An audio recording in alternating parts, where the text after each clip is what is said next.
أعوذ بالله من الشيطان الرجيم. بسم الله الرحمن الرحيم.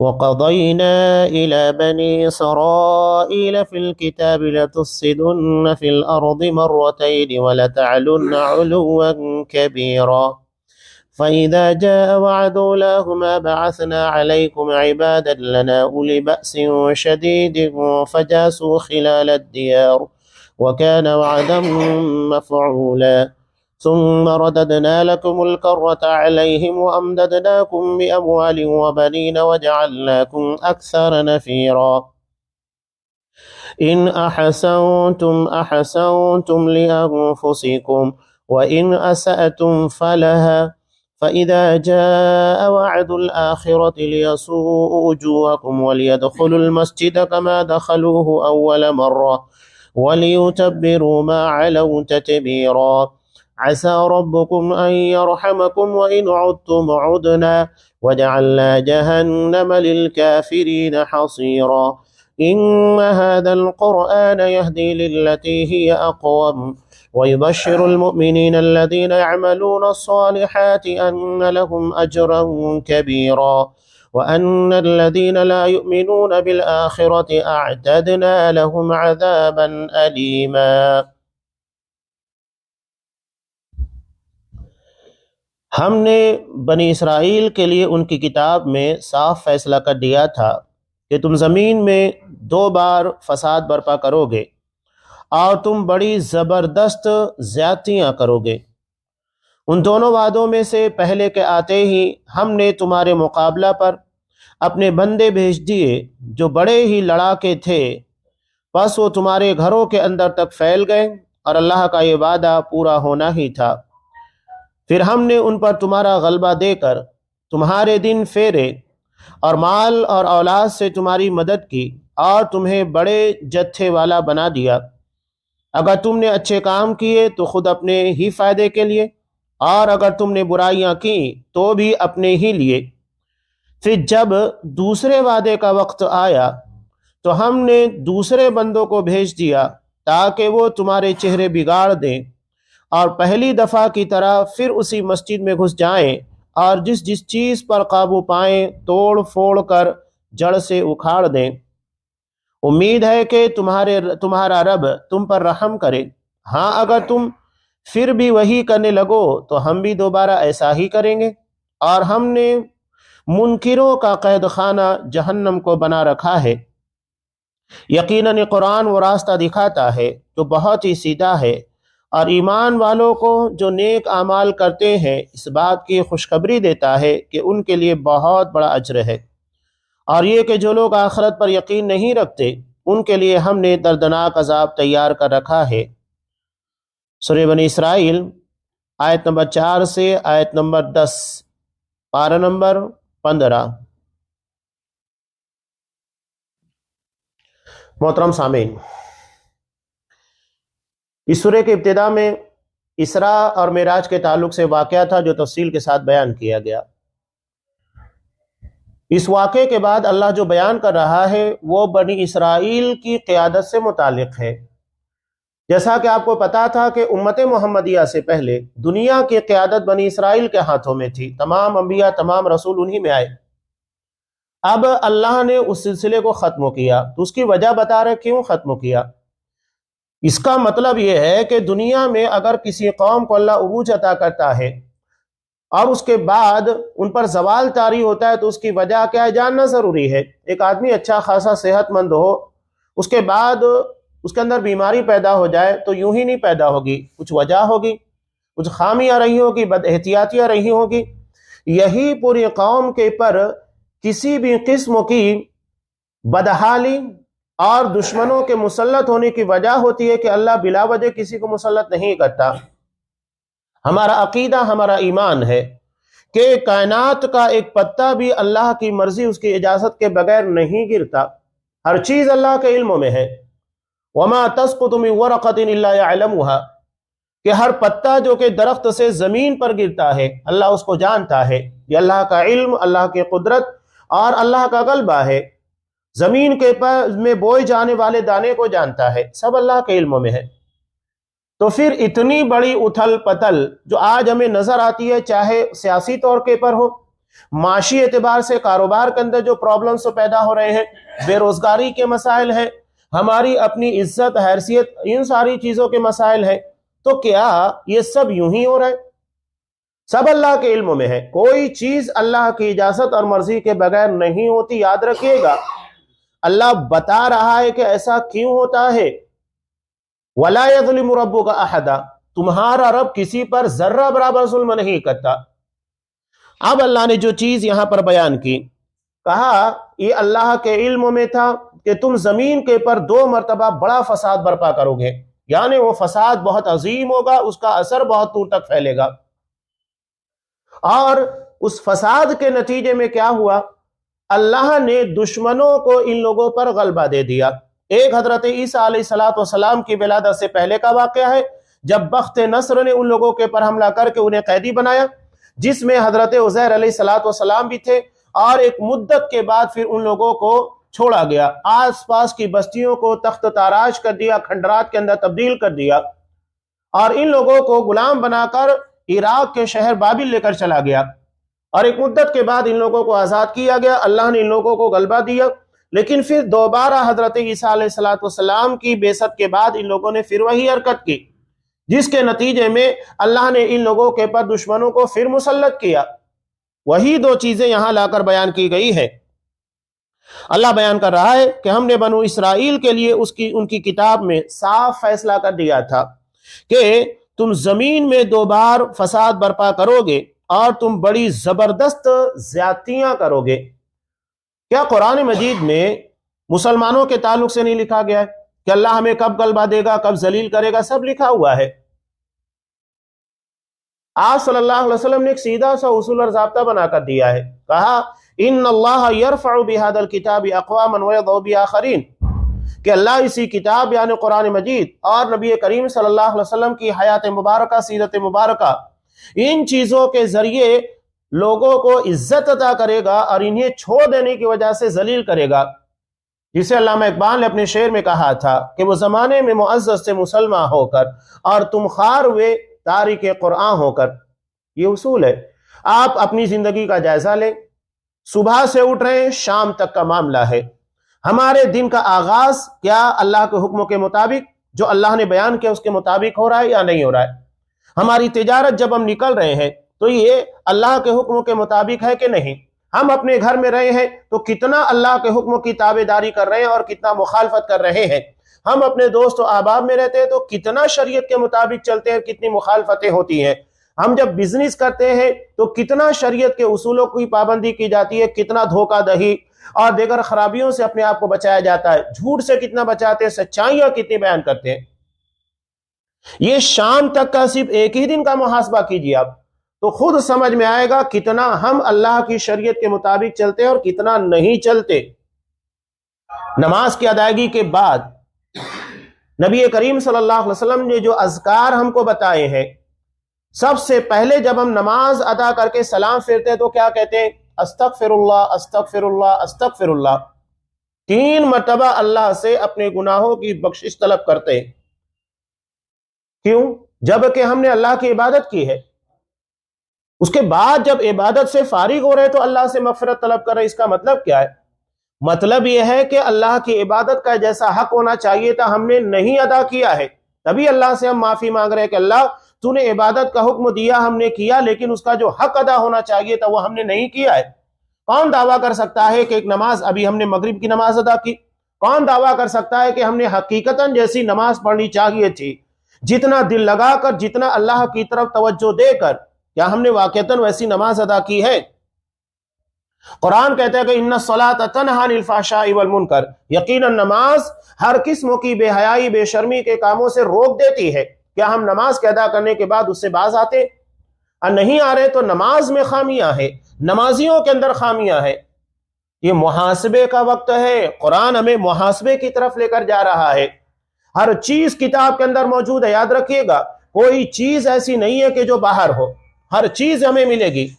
ایسے ہی بنی اسرائیل کو بھی وہ تمام تفاصیل دے دی گئی تھی، تم ایسا کرو گے۔ آپ صلی اللہ علیہ وسلم نے بھی قیامت تک کے تمام معاملات عمومی طور پر، اجمالی طور پر بیان کر دیے، لیکن اس کا مطلب یہ نہیں ہے، جیسا کہ آپ نے بیان کیا کہ امت 73 فرقوں میں تبدیل ہوگی، اس کا مطلب یہ نہیں کہ آپ نے حکم دیا ہے کہ 73 فرقے بناؤ، کہا کہ ایسا ہوگا، یہ خبر دی جا رہی ہے، حکم نہیں ہے کہ تم ایسا کرو۔ تو یہ چیز ہمیں نظر آ رہی ہے، آپ نے جو بیان کیا، آپ صلی اللہ علیہ وسلم نے بیان کیا کہ فتنے رات کی تاریکیوں کی طرح آئیں گے، یکے بعد دیگرے، یعنی ایک فتنہ ختم ہوگا نہیں کہ دوسرا کھڑا ہو جائے گا۔ آج آپ دیکھیے کہ عمومی طور کے پر امت مسلمہ کے پر مسائل کی یلغار ہے، سلسلہ لگا ہوا ہے، ایک ختم نہیں ہوتا ہے کہ دوسرا کھڑا ہو جاتا ہے۔ ایک آدمی اگر تجارت کر رہا ہے، تجارتی طور کے پر اس کے لیے مسائل پیدا ہو رہے ہیں، ہم سماج میں رہتے ہوئے ہمارے لیے مسائل پیدا ہو رہے ہیں، ملک میں رہتے ہوئے مسائل پیدا ہو رہے ہیں۔ تو یہ اس کا مطلب یہ نہیں ہے کہ ہمیں ایسا کرنا ہے۔ یہ کیوں ہو رہے؟ آپ نے بتایا کہ تم جب اللہ کے حکم کی تابعداری نہیں کرو گے تب ایسا ہوگا۔ اس کا مطلب یہ ہے کہ ہم شریعت کو اتنا فالو نہیں کر رہے جتنا کرنا چاہیے تھا۔ جتنا ہم شریعت کے مطابق چلیں گے سمجھ لیجئے کہ اتنی عزت دنیا میں ملے گی، اور جتنا اس کے اندر کمی واقع ہوتی جائے گی اسی کے بقدر ہم ذلیل ہوں گے۔ خود اپنا محاسبہ کیجئے۔ حضرت عمر فاروق رضی اللہ تعالیٰ عنہ کا بہت پیارا جملہ بھی ہے، حاسبوا قبل ان تحاسبوا۔ امام ترمذی نے نقل کیا، حضرت عمر فاروق فرماتے ہیں کہ اپنا محاسبہ کرو اس سے پہلے کہ تمہارا حساب لیا جائے۔ اللہ جب حساب لے گا تو اس وقت ہمیں اپنا محاسبہ کرنے کا وقت تو نہیں ہوگا، لیکن دنیا میں موقع ہے کہ ہم اپنا محاسبہ کر کے اپنے آپ کو پرفیکٹ کر سکتے ہیں، سدھار سکتے ہیں۔ آگے اللہ نے بیان کیا، ان دونوں وعدوں میں سے پہلے کے آتے ہی ہم نے تمہارے مقابلے پر اپنے بندے بھیج دیے جو بڑے لڑاکے تھے، جنگجو تھے، تم سے زیادہ طاقتور تھے، اور اس کے بعد نتیجہ کیا ہوا؟ تمہارے گھروں کے اندر پھیل گئے، اور اللہ کا یہ وعدہ پورا ہوا، تمہیں قیدی بنایا گیا، تمہارے کاروبار کو تہس نہس کر دیا گیا، سب چھین لیا گیا۔ اس کے بعد اللہ نے بیان کیا پھر تمہیں غلبہ دیا گیا، اور مال اور اولاد کے ذریعے تمہاری مدد کی گئی، تمہیں بڑے جتھے اعلیٰ بنا دیا۔ اس کے بعد پھر نتیجہ یہ ہوا کہ تم نے سرکشی کی، اور اللہ نے دوبارہ تم لوگوں کے پر دشمنوں کو مسلط کیا، اور انہوں نے تمہارے چہرے بگاڑ دیے، اور پہلی دفعہ کی طرح پھر اسی مسجد میں گھس گئے، یعنی بیت المقدس کے پر قابض ہو گئے، اور جس چیز پر قابو پایا اسے توڑ پھوڑ کر جڑ سے اکھاڑ دیا، کھنڈرات کے اندر تبدیل کر دیا۔ ان ساری چیزوں کو بیان کرنے کا مقصد یہ تھا قیادت کو چھین لیا جانا۔ کسی بھی قوم سے قیادت چھین لی جانے کی وجہ اللہ کے حکم کی تابعداری نہیں کرنا ہے۔ جس قدر نافرمانی ہوگی اسی کے بقدر اللہ کی طرف سے دشمنوں کو مسلط کیا جائے گا۔ ایک واقعہ بڑا پیارا ہے، حضرت عبداللہ بن حذافہ السہمی رضی اللہ تعالیٰ عنہ، ایک طویل واقعہ جسے بیان کیا۔ جب روم کے بادشاہ کو معلوم ہوا کہ ہمارے درمیان جو قیدی آئے ہیں اس میں کچھ مسلمان بھی ہیں، اس میں سے حضرت عبداللہ بن حذافہ السہمی رضی اللہ تعالیٰ عنہ کو بلایا گیا۔ یہ حضرت عمر فاروق رضی اللہ تعالیٰ عنہ کے دور خلافت کا واقعہ۔ اس واقعے کو بیان جو کر رہا ہوں، بیان کرنے کے بعد جو مقصد ہے وہ سمجھنے کی کوشش کیجئے۔ یہ کہتے ہیں کہ بادشاہ نے مجھ کو بلایا اور کہا کہ اگر تم مرتد ہو جاتے ہو، یعنی اپنا دین چھوڑ دیتے ہو، تو اس کے بدلے میں یہاں تک کہ تیار ہو گیا کہ میں اپنی آدھی ملکیت، وقت کا سپر پاور تھا روم، آدھی ملکیت یعنی آدھی حکومت تمہارے حوالے کر دوں گا، تمہیں اپنا درباری بنا لوں گا، اپنا خاص انسان بنا لوں گا۔ نہیں تیار ہوئے۔ آخر کار کیا ہوا؟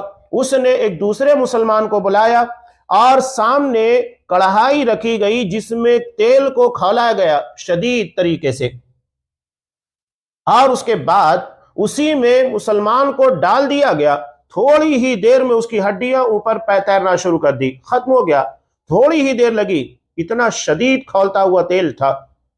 حضرت عبداللہ بن حذافہ السہمی رضی اللہ تعالیٰ عنہ کی آنکھوں میں آنسو آ گئے۔ بادشاہ نے یہ سمجھا کہ حضرت عبداللہ لگتا ہے میری بات ماننے کے لیے تیار ہو گئے ہیں، کہا کہ کیا تم تیار ہو کہ تم نصرانیت یعنی حضرت عیسیٰ علیہ السلام کا جو دین تھا وہ حقیقی دین نہیں تھا جو توحید کے پر قائم تھا، بگڑی ہوئی شکل تھی، اس کو ماننے کے لیے تیار ہو گئے ہو؟ وہ خوش ہو گیا۔ حضرت عبداللہ بن حذافہ السہمی رضی اللہ تعالیٰ عنہ نے کہا کہ نہیں، بلکہ مجھے اس بات کا افسوس ہے کہ اللہ نے مجھے ایک ہی جان کیوں دی؟ اللہ اگر مجھے 100 جانیں دیتا تو میں 100 جانوں کو اس کے لیے قربان کر دیتا، لیکن دین اسلام سے باز نہیں آتا۔ آخر کار بادشاہ کو بھی حیرت ہوئی، وہ حیران ہو گیا کہ کیا وجہ ہے کہ اس دین کے ماننے والے اتنی خطرناک قسموں کی سزاؤں کو اپنی جان کو دینے کو قربان کرنے کو تیار ہوتے ہیں لیکن اپنا دین چھوڑنے کے لیے تیار نہیں ہوتے۔ یہ آپ صلی اللہ علیہ وسلم کی تربیت تھی۔ آج ہمارے درمیان جو دین کے متعلق معاملات خاص طور سے بچیوں کے اندر پیدا ہو رہے ہیں، مسلمانوں کے اندر جو خامیاں ہیں، اس کی وجہ یہ ہے کہ ہم نے حقیقت میں ایمان کی حلاوت کو سمجھا ہی نہیں۔ ورنہ ایک مرتبہ اگر کوئی شخص اللہ اس کے رسول کی محبت ایمان کی معرفت کو حاصل کر لے، دنیا کی تمام چیزیں اس کے سامنے بے معنی بے حیثیت ہو جاتی ہیں، کسی چیز کو اہمیت نہیں دیتا۔ اس کے بعد نتیجہ ہی ہوا قیدیوں کو بھی آزاد کیا، وہ حیران ہو گیا اور حضرت عبداللہ بن حذافہ السہمی رضی اللہ تعالیٰ عنہ کی پیشانی کے پر بوسہ دیا۔ چنانچہ جب حضرت عبداللہ بن حذافہ السہمی رضی اللہ تعالیٰ عنہ قیدیوں کو لے کر واپس مدینہ پہنچے، حضرت عمر فاروق رضی اللہ تعالیٰ عنہ نے واقعے کو سننے کے بعد ان کی پیشانی کے پر بوسہ دیا اور تمام لوگوں سے کہا کہ ہر کوئی ان کی پیشانی کو چومے۔ یہ ان کے ایمان کی کیفیت تھی۔ اور یہ کب پیدا ہوتی ہے؟ معرفت کب حاصل ہوتی ہے؟ یہ معرفت اس وقت جب ایمان کی معرفت، اللہ کے بارے میں علم، رسول اللہ صلی اللہ علیہ وسلم، ان ساری چیزوں کے بارے میں جتنا زیادہ علموں کے اندر پختگی آئے گی، انسان کے اندر اتنی زیادہ دینی حمیت پیدا ہوگی، اور پھر اس کے سامنے ساری چیزیں بے معنی بے حیثیت ہونا شروع ہو جائے گی۔ اسے اپنی حقیقی زندگی سے لطف ملے گا، دنیاوی زندگی سے نہیں۔ آج معاملہ یہ ہے کہ ہمیں دنیا کی محبت اتنی غالب ہے کہ ہمارے لیے آخرت بے معنی ہے۔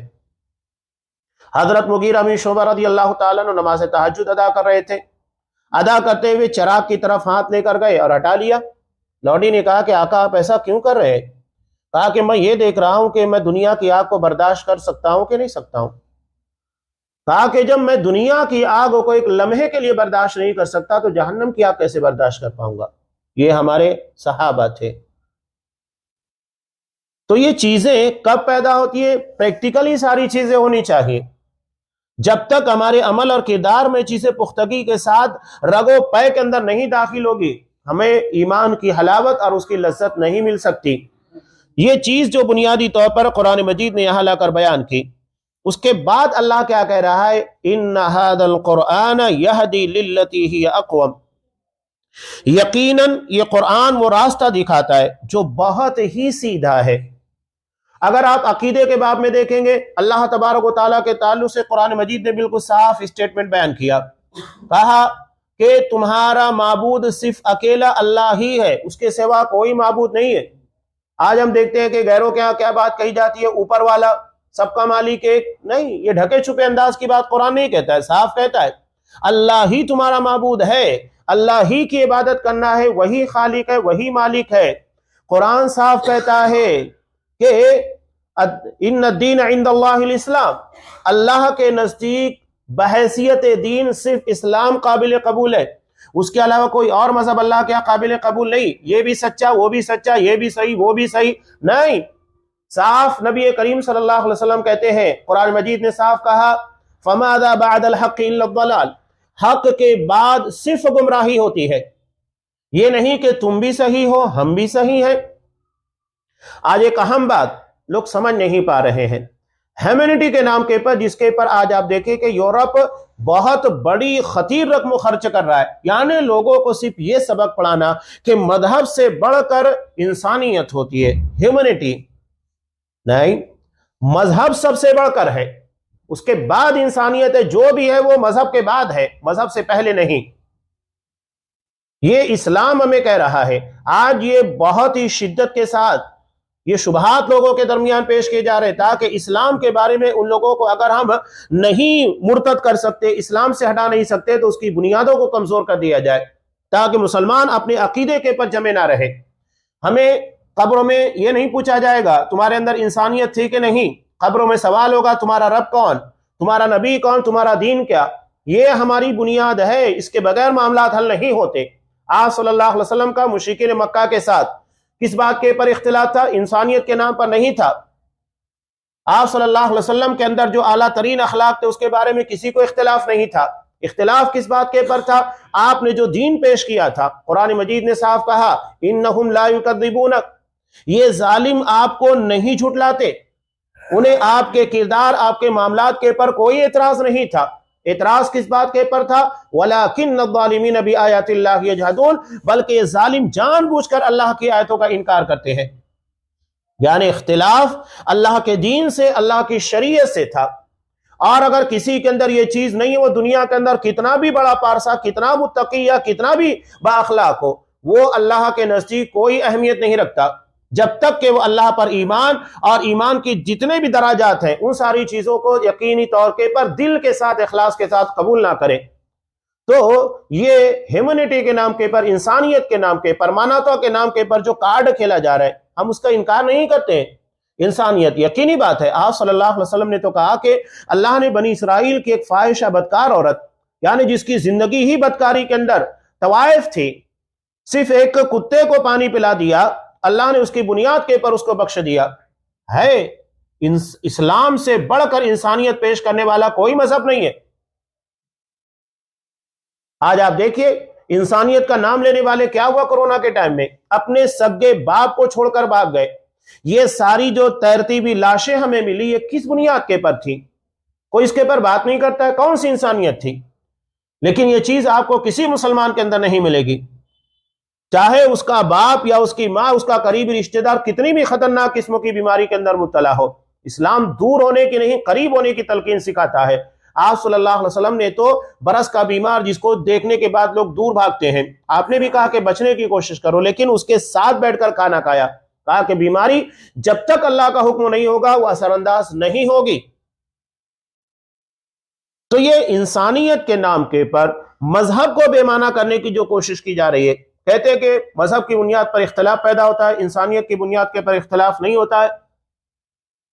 یہ شوشے چھوڑنے کے بعد ہمیں گمراہ کرنے کی کوشش کی جاتی ہے۔ انسانیت کی بنیاد کے پر تو اختلاف نہیں ہے، کس کو اختلاف ہے؟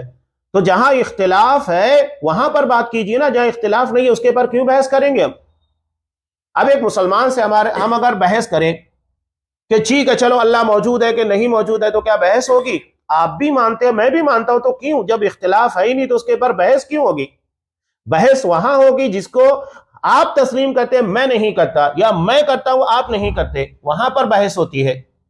تو یہ اصل مدعا ہے کہ سب سے بڑی نیکی قرآن مجید نے بیان کر دی کہ اللہ پر ایمان لانا۔ لیس البر ان تولوا وجوہکم قبل المشرق والمغرب ولکن البر من آمن باللہ۔ حقیقی نیکی یہ ہے کہ اللہ پر ایمان لایا جائے۔ اپنے معبود حقیقی کا جب تک علم نہیں ہوگا، معرفت نہیں ہوگی، آپ مومن نہیں ہو سکتے۔ اگر ایک شخص دنیا میں اپنے ماں باپ کو ہی تسلیم نہ کرے، اس کے بعد بقیہ انسانیت کی باتیں کرے، تو کون اسے مانے گا؟ پہلے تو اپنے ماں باپ کا حق ادا کر۔ انسانوں میں اور مخلوق میں سب سے بڑا حق رکھا گیا ہے، اور اللہ تبارک و تعالیٰ کا حق سب سے بڑھ کر ہے۔ قرآن مجید نے اللہ کے بعد ماں باپ کا حق رکھا ہے، تو پہلے نہیں ہے۔ ایک انسان اگر یہ چیز مانتا ہے، یہ چیز نہیں کرتا، تو ہم اسے تسلیم نہیں کرتے۔ تو جب وہ اپنے رب کو جو حقیقت میں اسے وجود دینے والا، اس کی پوری زندگی اور موت کا مالک ہے، ساری چیزیں اسی کے اختیار میں، ہم اسے ہی نہیں مانتے، اسے نہیں جانیں گے، تو پھر کون سی ہمارے اندر انسانیت ہے کہ جو اپنے پیدا کرنے والے کو ہی نہیں پہچانتا؟ نبی کریم صلی اللہ علیہ وسلم کی سب سے بڑی امت مسلمہ کے پر احسان یہ ہے کہ آپ نے امت کو اپنے رب حقیقی اس سے متعارف کرایا کہ تمہارا رب کون اور تمہیں کیوں پیدا کیا گیا، ان ساری چیزوں سے واقفیت کرائی۔ یہ بہت بڑا احسان ہے جو امت کے پر نبی کریم صلی اللہ علیہ وسلم نے کیا ہے۔ قرآن جو بھی چیز بتاتا ہے، اب یہاں پر خاص طور سے اسلام اگر تجارت کے جو اصول بیان کر رہا ہے، اس سے بہتر اصول آپ کو نہیں ملیں گے۔ ایک بات میں بتاؤں، نبی کریم صلی اللہ علیہ وسلم نے ایک بے میں دو بے کرنے سے منع کیا، یعنی ایک خرید و فروخت ہو رہی ہے اس میں دو نہیں ہونا چاہیے۔ کیسے؟ اس کی مثال حضرت عبداللہ بن عمر نے دی۔ آپ ایک چیز خریدنے جا رہے ہیں تو بیچنے والے یہ شرط لگاتا ہے کہ اگر یہ چیز آپ لیں گے تو اس کے ساتھ میں یہ بھی لینا پڑے گا، یا آپ کے پاس جو سامان ہے وہ مجھ کو دینا پڑے گا، یہ سامان میرے حوالے کرنا ہوگا۔ آج بھی آپ دیکھیے کہ بہت ساری کمپنیاں اس طرح کا کام کرتی ہے، خاص طور سے اگر آپ کو گیس کنیکشن لینا ہے، آپ کو صرف گیس کی ضرورت ہے، اس کے ساتھ آپ کے پر لازمی طور پر کیا کرا دیتی ہے، نہیں آپ کو مکسر لینا ہوگا، آپ کو ہمارے یہاں سے ہی گیس کے چولہے لینے ہوں گے، بہت ساری شکلیں زبردستی کسٹمر کے پر لا دی جاتی ہے۔ اگر شرعی اعتبار سے دیکھا جائے تو آپ نے اس کو منع کیا، شریعت جہاں اسلامی قانون وہاں سے چیزیں آپ کو نہیں ملے گی کہ کسٹمر کی مجبوری کا ناجائز فائدہ اٹھایا جائے۔ یہ اسلام کی خصوصیات ہے کہ نہ وہ دکاندار کو ظلم کرنے دیتا ہے اور نہ ہی کسٹمر کو ظلم کرنے دیتا ہے۔ یہ اسلام کی بنیادی چیزیں ہیں کہ تجارت کو شفاف بنا دیا گیا۔ اگر آپ گھر میں رہتے ہیں، ماں باپ کے تعلق سے آپ کے حقوق بیان کیے گئے، اور اس کے بعد اگر میاں بیوی ہیں، دونوں کے حقوق بیان کیے گئے، دونوں ایک دوسرے کے تئیں ذمہ دار ہیں، دونوں کو ایک دوسرے کی ذمہ داری نبھانا ہے، تو کہیں پر بھی آپ کو ایسا نہیں، بلکہ اسلام میں حقوق کا اتنا خیال رکھا گیا ہے وَالصَّاحِبُ بِالْجَنبِ، کہ اگر سفر میں تمہارے ساتھ کوئی بیٹھا ہوا ہے اس کا بھی حق رکھ دیا گیا کہ جب تک آپ اس کے ساتھ سفر کر رہے ہیں اچھا برتاؤ کیجئے گا، اگر دوران سفر اسے کہیں جانے کی ضرورت پیش آئے اس کے سامان کی حفاظت کیجئے گا، اگر اس کے تعلق سے کچھ مسئلہ پیش آ جائے آپ اس کے بارے میں گواہی دیجئے گا۔ کبھی کبھی یہ ہوتا ہے کہ ٹکٹ کے تعلق سے کنڈکٹر کو مسئلہ ہوتا ہے، وہ ٹکٹ لے چکا ہے اور آپ گواہ بن جائیں کہ ہاں اس نے ٹکٹ لیا تھا تاکہ اس کا مسئلہ ہو، اس کو کچھ پیسہ لینے دینے کا مسئلہ، یہ معمولی چیزیں نظر آتی ہے، لیکن اسلام کہتا ہے کہ وہاں پر بھی حق رکھا گیا ہے۔ تمہارے بازو میں بیٹھا ہوا ساتھی یہ تمہارے حق کا ضرورت مند ہے، اس کے ساتھ تم اچھا کردار نبھاؤ، یہ اسلام ہے۔ بہت اہم چیز ہے رشتہ داری کے تعلق سے، آپ اٹھا کر دیکھیں، انسان جس کی بنیاد کے پر سماج اور معاشرے کے اندر اپنے آپ کو محفوظ تصور کرتا ہے کہ میری رشتہ دار ہے، میرا کنبہ بڑا ہے، میرے رشتہ دار بہت ڈھیر ہے، اس کی بنیاد کے پر کسی بھی مسئلے کے پر اس کو لگتا ہے کہ کہیں ضرورت پیش آ جائے یہ میرے ساتھ کھڑے ہوں گے، میرا مسئلہ حل کرنے کی کوشش کریں گے، خوشی ہے غم ہے ہر جگہ پر ساتھی بنیں گے۔ اسلام میں ان ساری چیزوں کے پر آپ جتنا غور کریں گے اتنا آپ کو محسوس ہوگا کہ اسلام ہر قسم کے حقوق کا پاس لحاظ کرنے والا، یہاں تک کہ جانوروں کا بھی حق بیان کیا گیا۔ حضرت عمر فاروق نے اپنے دور خلافت میں یمن کے گورنر حضرت ابو ہریرہ رضی اللہ تعالیٰ عنہ کو بنایا اور کہا کہ دیکھو جانوروں کو جتنی طاقت ہے اتنا ہی ان لوگوں پر بوجھ لادا جائے، اگر کوئی جانور کی طاقت سے زیادہ اس پر بوجھ لاتا ہے جرمانہ لگاؤ۔ یہ اسلام ہے۔ آپ صلی اللہ علیہ وسلم، ابو داؤد کی روایت ہے، ایک جگہ گئے تو آپ کو اونٹ دیکھنے کے بعد میں آنے لگا، یعنی اپنی تکلیف کا اظہار کرنے لگا۔ آپ صلی اللہ علیہ وسلم گئے، اس کی گردن کے پر ہاتھ پھیرا، کہا کہ اس کا مالک کون ہے؟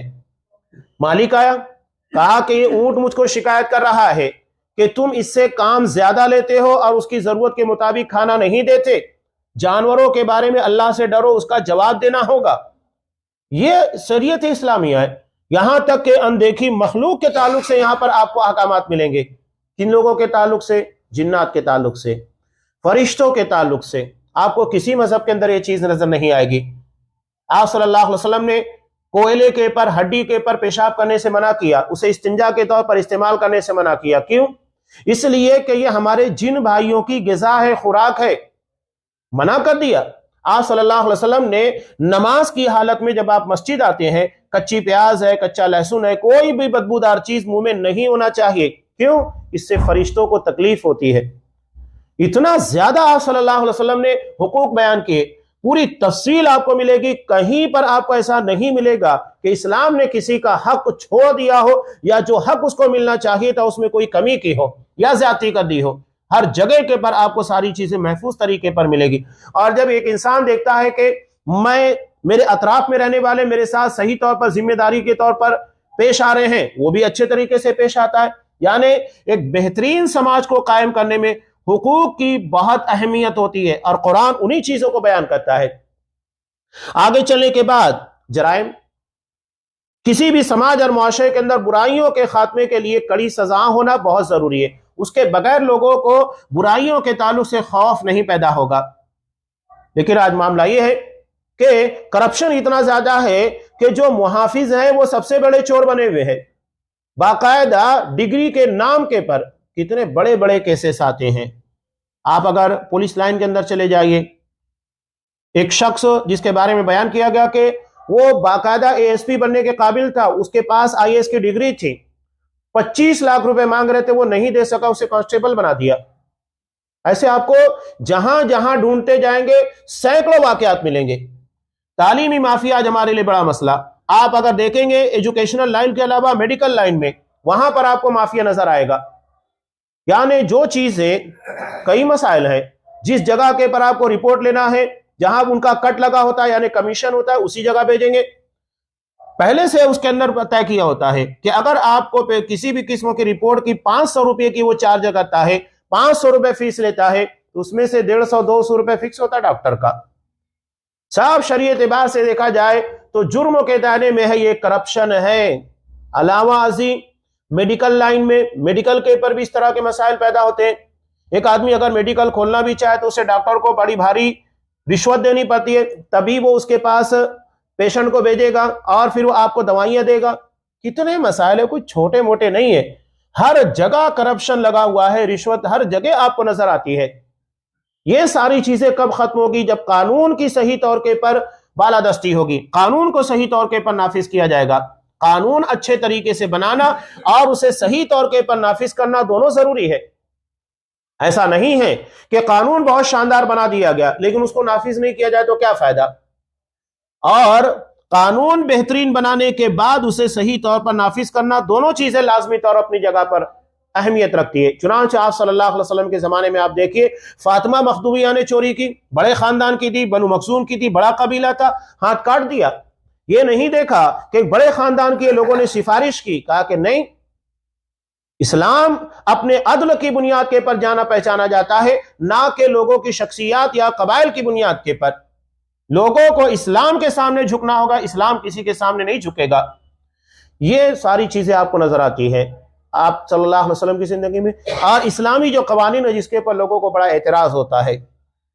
میں ایک واقعہ اکثر بیان کرتا ہوں، اس واقعے سے ساری چیز آپ کو سمجھ میں آئے گی۔ معاملہ یہ ہے کہ ہم مظلوم کے مقام پر نہیں، ظالم کے مقام کے پر کھڑے ہو کر سوچتے ہیں۔ ہم یہ سوچتے ہیں کہ اگر کسی نے کسی کے ساتھ بدکاری کی، بلاత్కాر کیا یا کسی کا مرڈر کر دیا، تو ہم سوچتے ہیں کہ وہ بیچارے کو مارا جائے گا، اس کے گھر والوں کا کیا ہوگا؟ اگر وہ اکیلا اپنے گھر کا کمانے کھانے والا ہے، اس کے گھر والوں کا کیا ہوگا؟ ہم یہ نہیں سوچتے کہ جس آدمی کو مار دیا گیا یا جس لڑکی کے ساتھ بلاత్కాری کی گئی، بے عزتی کی گئی، اس کے گھر والوں کا کیا ہوگا؟ ظالم نے اپنا جو کام کرنا تھا کر دیا، ہمیں مظلوم کے مقام پر کھڑے ہونا ہے، ظالم کے مقام کے پر نہیں۔ اس سے جرم کو بڑھاوا ملتا ہے۔ یہ اسلامی خصوصیات ہے۔ ممبئی کا ایک حقیقی واقعہ کہ جب ایک پترکار جو اسلام کی سزاؤں کے بارے میں بہت زیادہ ناب شناب باتیں لکھتا تھا، اپنے پیپر کو سیاہ کرتا تھا اور کہتا تھا کہ سب جنگلی وحشیانہ سزائیں ہیں۔ ایک مرتبہ کیا ہوا، اس کی اپنی ماں بیمار ہوئی، اسے خون کی ضرورت تھی، وہ خون بینک ہو گیا، بلڈ بینک۔ وہاں جانے کے بعد اس سے پہلے اس نے رقم نکالی بینک سے تاکہ اپنی ماں کے لیے خون لے سکے۔ وہاں پہنچا تو پتا چلا کہ کسی نے ہاتھ کی صفائی دکھا دی۔ اب جیب میں پیسہ نہیں ہے، ماں سخت بیمار ہے اور اسے خون نہیں سپلائی کیا گیا تو ماں کی جان خطرے میں آئے گی۔ ایک شخص نے وہاں سے سوال کیا کہ بتاؤ، اگر چور تمہارے سامنے لا کر کھڑا کر دیا جائے تو کیا کرو گے؟ کہا کہ اس کی جان لے لوں گا، گردن اڑا دوں گا اس کی۔ تو اس نے کہا کہ اسلام میں یہ ہے کہ اگر کوئی چوری کرے تو اس کا ہاتھ کاٹ دیا جائے۔ تو آپ کو بڑا اعتراض تھا، لیکن جب تمہارے اوپر بھی تھی تو تم ہاتھ نہیں ڈائریکٹ گردن اڑانے کی بات کر رہے ہو۔ تو خود پر بیتتی ہے تو تب سمجھ میں آتا ہے کہ درد کیا ہوتا ہے۔ اس طرح باتیں کرنا بہت آسان ہے، یہ دراصل خالق کائنات کا بنایا ہوا قانون ہے۔ اسی وجہ سے آپ دیکھیے کہ سعودی عرب کے اندر دنیا میں سب سے کم جرائم ہوتے ہیں۔ کیوں؟ اس لیے کہ وہاں شریعت کو لاگو کیا گیا ہے، اور جہاں شریعت لاگو نہیں ہے آپ خود دیکھ سکتے ہیں کہ کتنے جرائم ہیں۔ آپ ہندوستان کی بات چھوڑیے، صرف اپنے شہر منماڑ کے اندر دیکھ لیے کتنے جرائم روزانہ ہوتے رہتے ہیں۔ وہاں لوگ نماز پڑھنے کے لیے دکانیں کھلی چھوڑ کر چلے جاتے ہیں، کسی کے دکان سے ایک سامان چوری نہیں ہوتا۔ یہ ہے شریعت کو لاگو کرنے کا فائدہ۔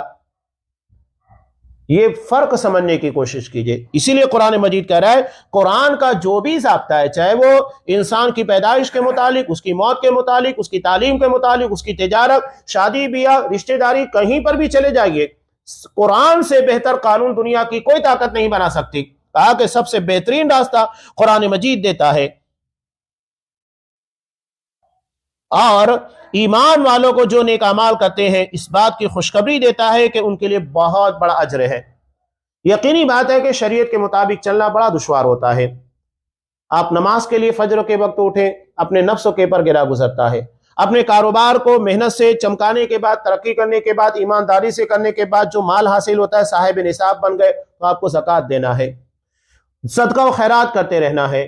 یعنی ہر جگہ دیکھا جائے تو ہمیں بندشیں نظر آتی ہیں، لیکن اللہ کہہ رہا ہے جو ان نیک چیزوں پر عمل کر لے گا تو نتیجہ کیا ہوگا؟ انعام بھی بہت بڑا ہوگا، چھوٹا موٹا اجر نہیں ہوگا، ہمیشگی کی جنت ہوگی جس میں انسان کو کبھی بھی اس جنت سے نہیں نکالا جائے گا۔ انسان دنیا میں کتنی بھی بڑی پراپرٹی بنا لے، چھوڑ کر جانا ہے، اور بنا بھی لے تو ان کی صحت اگر ساتھ نہیں دے رہی ہے تو کیا کر پائے گا؟ ساری نعمتوں کے ہونے کے بعد، دولت کے ہونے کے بعد وہ زندگی کا مزہ نہیں لے سکتا، جبکہ جنت میں ساری چیزیں عطا کر دی جائے گی، نہ وہاں موت کا خطرہ ہوگا، نہ صحت کبھی بگڑنے والی ہے، نہ وہاں انسان کے پر کبھی بڑھاپا آنے والا ہے، ہمیشہ جوانی برقرار رہنے والی ہے، ہر چیز وافر مقدار میں ہوگی، یہاں تک کہ وہاں گندگی بھی نہیں ہوگی۔ جیسا کہ ہم اگر دنیا میں کسی جگہ چلے جائیں تو گندگی دیکھنے کے بعد ہمیں نفسیاتی طور کے پر بے اطمینانی ہوتی ہے، وہاں گندگی تک نہیں ہوگی، انسان کو نہ تو پیشاب کی ضرورت پیش آئے گی، نہ قضاء حاجت کی ضرورت پیش آئے گی، ہر چیز سے پاک و صاف زندگی ہمیشہ ہمیشہ کے لیے دی جائے گی۔ اب اس سے بڑھ کر کون سی نعمت چاہیے؟ اس کا ہم تذکرہ اپنی زبان سے نہیں کر سکتے، کتنی نعمتوں سے اللہ وہاں نوازنے والا ہے۔ اور اس کے بعد اللہ کہہ رہا ہے کہ اگر اس کے خلاف چلو گے، انعام تو بتا دیا گیا کہ محنت کرنے کے بعد اور بہت سارے پرابلمز اور مشکلات کو برداشت کرنے کے بعد اجر بہت بڑا ہوگا، لیکن یہ بھی یاد رکھو وَأَنَّ الَّذِينَ لَا يُؤْمِنُونَ بِالْآخِرَةِ، جو آخرت پر ایمان نہیں رکھتے یعنی وہ اچھے کام نہیں کرتے ہیں، تو نتیجہ کیا ہوگا؟ ان لوگوں کے لیے بڑا بھاری، بھیانک اور دردناک عذاب تیار کیا گیا ہے۔ سوچ لو، اگر تم نے خطا کی تو نتیجہ بڑا بھیانک ہوگا، لیکن اگر تھوڑا سا اپنے آپ کے پر قابو رکھ لیا، جس کا فائدہ دنیا میں بھی ہے آخرت میں بھی۔ اگر ہم دنیا میں اپنے چند ٹکوں کو بچانے کے لیے جھوٹ بول دیتے ہیں، کیا حاصل ہوتا ہے؟ ایک مرتبہ تھوڑا سا مل گیا، لیکن بار بار نہیں ہوتا ہے، مسائل پیدا ہو جاتے ہیں۔ لیکن اگر ہم نے سچ بول دیا، ٹھیک ہے کہ ظاہری طور پر ہم کو کچھ کم فائدہ ہوا، لیکن آگے چلنے کے بعد ہمیں بہت فائدہ ہوگا، ہمارے پر اعتبار و یقین قائم ہوگا، کہیں کسی قسم کا دھوکہ نہیں ہوگا، اس اعتبار کو ہم خرید نہیں سکتے ہیں۔ اس کے فائدے ہیں، اگر ہم ایمانداری سے تجارت کرتے ہوئے لوگوں سے تھوڑا سا کم کماتے ہیں، نتیجہ کیا ہوگا؟ ایک عزت برقرار رہے گی، کوئی ہمیں کبھی غلط نظروں سے نہیں دیکھے گا، کبھی ہماری بے عزتی نہیں کرے گا، اعتبار و یقین قائم ہوگا۔ ہم اگر اپنے روٹ کے پر چلتے رہیں تو یقینی بات ہے کہ دنیا بھی سنورے گی اور آخرت بھی سنورنے والی، لیکن اگر ہم تھوڑے سے عارضی فائدے کے لیے کوشش کریں تو ہماری دنیا بھی اجیرن بن جاتی ہے اور آخرت اس سے کہیں زیادہ بدتر ہوگی۔ ہر اعتبار سے قرآنی تعلیمات اور اس کے مطابق چلنے کا فائدہ ہی فائدہ ہے، اس میں نقصان کہیں پر نہیں ہے۔ آگے آخرت کے متعلق محاسبے کے تعلق سے کچھ اہم باتیں اور بھی ہے، انشاءاللہ آئندہ درس میں تفصیل کے ساتھ ان چیزوں کو بیان کیا جائے گا۔ اللہ تبارک و تعالیٰ سے دعا ہے کہ پروردگار ہمیں اپنی خامیوں اور غلطیوں کے پر نظر رکھنے کی توفیق دے اور اس کی اصلاح کی توفیق عنایت فرما، ہمیں قرآن کے اصول اور ضابطوں کے مطابق چلنے کی توفیق دے، ہماری دنیا اور آخرت دونوں کو سنوار دے۔ آمین۔ وآخر دعوانا ان الحمد للہ رب العالمین۔